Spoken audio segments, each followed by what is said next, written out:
Bismillahirrahmanirrahim. Assalamualaikum warahmatullahi wabarakatuh. Saya Ayumi Tampu Bolon akan menjelaskan materi tentang lingkungan sebagai media pembelajaran. Lingkungan sebagai media pembelajaran. A. Pengertian media pembelajaran. Kata media berasal dari bahasa Latin dan merupakan bentuk jamak dari kata medium, yang berarti perantara atau pengantar. Media adalah perantara atau pengantar pesan dari si pengirim kepada si penerima dalam sebuah proses komunikasi yang berlangsung.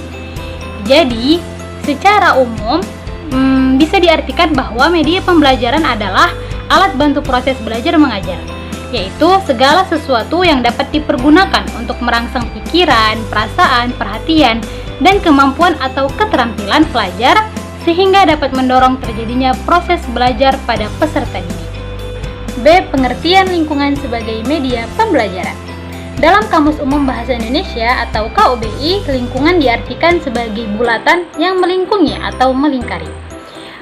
Dalam Kamus Bahasa Inggris, peristilahan lingkungan ini cukup beragam. Di antaranya ada istilah circle, area, dan range, yang artinya kurang lebih berkaitan dengan keadaan atau segala sesuatu yang ada di sekitar atau di sekeliling.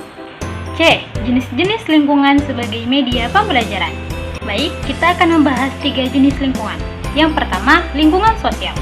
Lingkungan sosial sebagai sumber belajar dengan interaksi manusia dengan kehidupan bermasyarakat, seperti organisasi sosial, adat atau kebiasaan, kebudayaan, pendidikan, kependudukan, struktur pemerintah, dan agama. Lingkungan sosial digunakan untuk mempelajari ilmu-ilmu sosial dan kemanusiaan. Yang kedua, lingkungan alam.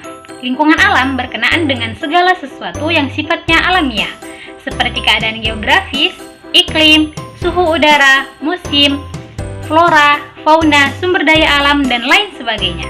Lingkungan alam digunakan untuk bidang ilmu pengetahuan alam. Dan yang terakhir, lingkungan buatan. Di samping lingkungan sosial dan lingkungan alam yang sifatnya alami, ada juga yang disebut lingkungan buatan, yakni lingkungan yang sengaja diciptakan atau dibangun manusia untuk tujuan-tujuan tertentu yang bermanfaat bagi kehidupan manusia. Lingkungan buatan antara lain irigasi atau pengairan, bendungan, pertanaman, kebun binatang, perkebunan, penghijauan, dan pembangkit tenaga listrik. D. Pemanfaatan lingkungan sebagai media pembelajaran.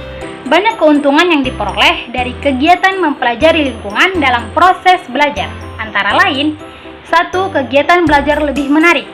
2. Hakikat belajar akan lebih bermakna, sebab siswa dihadapkan dengan situasi dan keadaan yang sebenarnya.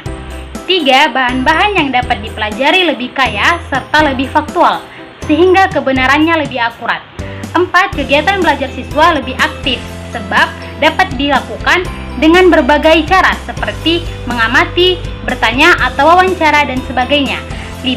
Sumber belajar menjadi lebih kaya, sebab lingkungannya yang dapat dipelajari bisa beraneka ragam, seperti lingkungan sosial, lingkungan alam, lingkungan buatan, dan sebagainya. Sehingga siswa dapat memahami dan menghayati aspek-aspek kehidupan yang ada di lingkungannya, kemudian dapat menumbuhkan cinta terhadap lingkungannya. E. Fungsi lingkungan sebagai media pembelajaran. Lingkungan belajar yaitu tempat yang berfungsi sebagai lapangan terlaksananya suatu pembelajaran. Pentingnya lingkungan sebagai media pembelajaran diantaranya yaitu 1. Memberikan pengalaman, 2. Memberikan pengetahuan, 3. Memberikan kesadaran apa yang telah dilakukan orang-orang yang tidak bertanggung jawab atas perbuatannya yang menyebabkan rusaknya lingkungan, dan yang terakhir mengetahui pentingnya lingkungan sebagai kehidupan kita. F. Kelebihan pemanfaatan lingkungan sebagai media pembelajaran. Kelebihan dari pemanfaatan lingkungan sebagai media pembelajaran yaitu yang pertama, membuat siswa mendapatkan informasi berdasarkan pengalaman langsung. Yang kedua, penerapan ilmu lebih mudah sesuai dengan permasalahan yang dihadapi dalam kehidupan sehari-hari, sehingga siswa akan merasakan bahwa belajar itu bermakna dan menarik. Dan yang terakhir, menghemat biaya karena memanfaatkan benda-benda yang ada di lingkungan. Oke, sampai sini selesai penjelasan dari saya tentang lingkungan sebagai media pembelajaran. Sekian, terima kasih. Wassalamualaikum warahmatullahi wabarakatuh.